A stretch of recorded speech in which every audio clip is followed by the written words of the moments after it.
saya dibilang membuat nggak nyaman, nggak nyaman para perdukunan ya. Saya juga bisa bilang polisi membuat nggak nyaman para maling.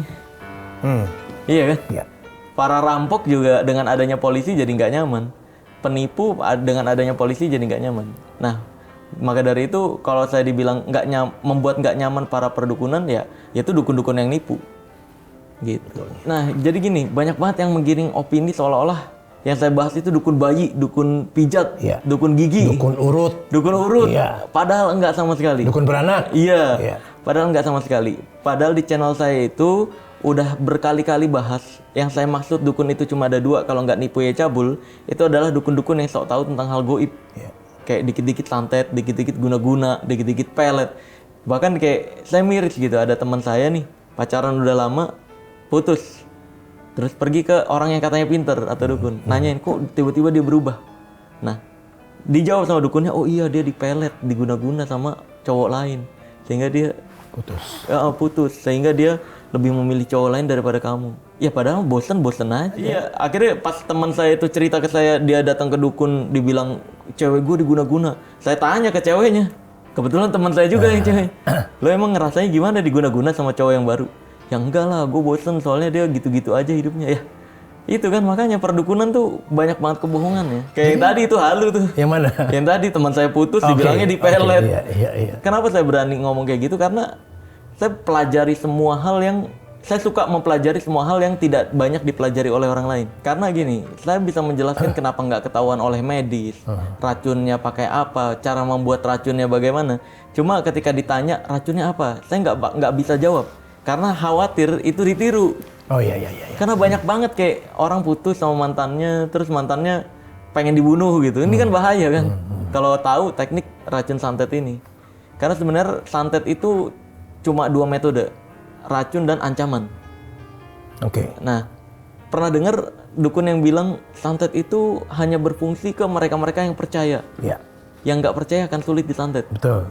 Tahu nggak alasannya apa, Uncle? Tahu nggak? Logiknya kan? Kalau percaya ya? Apa? Enggak. Jadi sebenarnya gini, salah satu metode santet yang ancaman ya, itu yang ancaman tuh, yang kalau percaya akan lebih mudah disantet, kalau nggak percaya sulit. Nah, contohnya ancaman kayak gimana? Contohnya, misalkan saya datang nih ke rumah Uncle nih, saya mau usilin nih, saya tinggal di rumah bikin kain putih, terus saya taruhin paku buat konde itu yang gede-gede, 3 buah, kembang 7 rupa, saya lilit-lilit, terus cipretin pewarna merah. Terus saya buat kayak bentuk pocong. Ketika main ke rumah Uncle, saya lemparin nih ke sudut-sudut atau ke bangku di belakang bantal. Taruh di situ lah. Ya, udah selesai. Nah, nanti ketika Uncle menemukan itu, kan ngelihat nih, wah ini apaan nih? Orang-orang yang percaya santet, wah pasti gue disantet. Makin kuat jadinya. Akhirnya ketika dia yakin disantet, muncullah gangguan psikologis yang disebut paranoid. Ketakutan berlebihan. Nah, ketika ketakutan berlebihan ini akhirnya yang membuat dia jadi telat makan. Ketika telat makan, stres, sakit perut, mah akan sakit perut yang dirasakan akan dikaitkan dengan itu. Wah, jangan-jangan karena ini nih. Naik motor atau naik mobil jadi nggak fokus. Nggak konsen. Iya, jadi rawan kecelakaan. Psikologis yang dikejar ya. Nah, coba bayangin kalau orang kayak saya nih yang nggak percaya santet gitu, santai aja, yang tahu rahasia santet, bahkan saya bukan nggak percaya doang. Ketika nemu kayak gitu, set buka, wah apaan nih, paku kondeng lumayan, jadi nggak perlu beli. Alhamdulillah, wah ada kembang 7 rupa buat pewangi. Selesai, kayak gitu doang. Jadi makanya dukun bilang di sana orang yang nggak percaya santet sulit disantet. Iya, karena nggak gampang takut. Gitu. Kalau yang metode racun beda lagi. Mau dia percaya atau enggak, mati ya mati. Ya, karena masuk kan ke dalam. Karena masuk ke dalam. Biasanya ditaruh di kopi. Makanya kalau orang Jawa zaman dulu nih, kebetulan saya orang Jawa, santet metode Jawa itu kayak gini nih, Uncle. Dia biasanya ditaruh di kopi. Nah, orang Jawa zaman dulu tuh kalau mau minum kopi tuh digini nih, jempolnya di atas. Untuk melihat bayangan di dalam gelasnya. Ada bayangannya atau enggak jempolnya. Kalau enggak ada bayangannya, bersih. Enggak, kalau enggak ada bayangannya itu ada racunnya. Tapi kalau diginiin ada bayangannya tuh, kan ini ada bayangannya tuh. Tuh, kalau dilihat tuh. Oke. Kalau kayak gini aman berarti, nggak ada racunnya. Karena racunnya terbuat dari benda, saya nggak bisa sebutin bendanya apa. Itu kalau ditaburin nutupin bagian atas. jangan coba-coba kalau di dalam agama tuh nggak boleh yang namanya main-main. Man ahdatsa fi amrina hadza ma laysa minhu fahuwa raddun. Siapa orang yang mengada-ngada nih di dalam urusan agama Islam, kata Rasul sallallahu alaihi wasallam, fahuwa raddun, tertolak dia. Tertolak oleh Allah Subhanahu wa taala. Saya melihatnya begini, yang disebut dengan dukun itu adalah seseorang yang menguasai pengobatan di bidang di luar medis, artinya non medis ya. Cuman sekarang diplesetkan dengan orang-orang oknum dukun yang so tahu tentang hal gaib. Padahal sejatinya yang paling tahu tentang hal gaib adalah Allah Ta'ala. Tugas kita meyakini, bukannya so tahu, meyakini adanya hal gaib tersebut.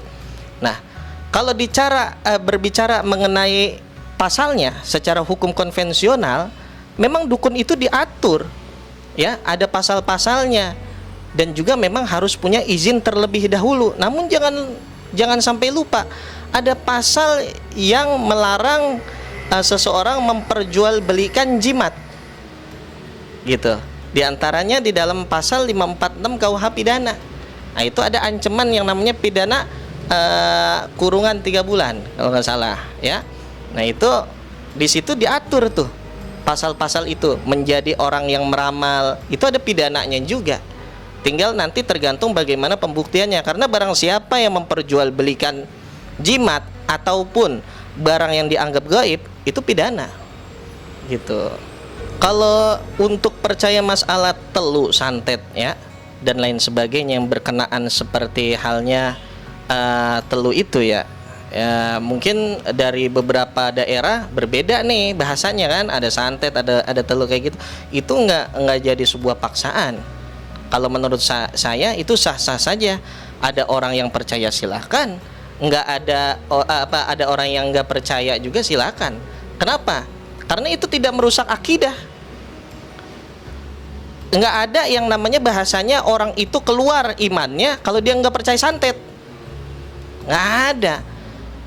Ya kan, yang disebut gaib itu kita harus percaya Allah, percaya malaikat. Bahkan ketika kita sholat itu harus percaya gaib. Apa salah satunya? Ketika kita salam assalamualaikum kanan kiri, kita yakini di situ dicatat sama malaikat. Nah, itu kan termasuk percaya dengan gaib. Pahala gaib. Ada yang bisa melihat pahala kan enggak? Ada yang bisa melihat dosa enggak? Kan enggak. Itu yang hal yang gaib. Balasan surga neraka itu hal yang gaib. Tapi kalau untuk urusan santet, telu, mau percaya silahkan, enggak percaya juga silahkan. Mau percaya jangan sampai syirik. Yang enggak percaya jangan menghinakan orang. Di situ. Tapi sekali lagi, percaya enggak percaya dengan telu ataupun santet enggak merusak akidah. Gitu. Jadi enggak jadi masalah dalam agama Islam. Kalau di dalam pandangan Islam, metode pengobatan kemudian ada paku di dalam kelapa apa segala macam, di zaman Rasul sallallahu alaihi wasallam enggak ada. Karena segala sesuatunya kita harus melihat bagaimana sejarah terdahulu. Islam kan dibawa oleh Nabi Muhammad. Nah, di zaman Nabi Muhammad belum ada tuh yang kayak gitu-gitu, ada paku, ada beling apa segala macam di dalam apa buah lah segala macam ya. Nah, jadi bagaimana kita mau memberikan contoh itu ada kalau di zaman Nabi pun tidak ada. Nah, ini juga netizen jangan dipelintir lagi. Itu kan zaman Nabi, itu kan lama ya kan. Sekarang ini bukan permasalahannya, yang sekarang itu ada tapi ternyata trik. Gitu. Sekarang gini, masing-masing mereka kan diundang udah. Ya kan, diundang podcast, diundang acara TV, di YouTube udah. Ketika diminta pembuktian kenapa sulit banget? Harusnya kalau memang ada buktiin dong. Kan gitu. Tanpa adanya trik. Sulap itu memakai trik. Biasanya itu berkaitan dengan ilmu kimia kan gitu ya. Disiplin ilmunya itu ada berkaitan dengan ilmu psikolog. Nah, tapi kalau yang namanya sihir itu memang berkaitan dengan kalau boleh kita katakan metafisika ya. Nah, jadi memang itu berkaitan dengan hal gaib, yang mana di zaman Nabi Musa alaihi salam pun bagaimana Nabi Musa memerangi para penyihir. Para penyihir ini kan bisa merubah tongkatnya menjadi ular. Nah, ketika di dalam riwayat ternyata Nabi Musa juga bisa merubah tongkatnya menjadi ular yang sangat besar sehingga dimakan daripada ular-ular si penyihir tersebut. Cuman yang dimiliki oleh Nabi Musa alaihissalam adalah mukjizat, bukannya sihir. Mukjizat ada pada para nabi dan rasul. Sedangkan karomah ada kepada para aulia, dan sedangkan daripada maunah dimiliki oleh orang soleh. Dan itu bukanlah requestnya kita kepada Allah, bukan kita yang minta nih sama Allah kan. Enggak setiap waktu bisa, itu adalah kehendak Allah Subhanahu wa taala.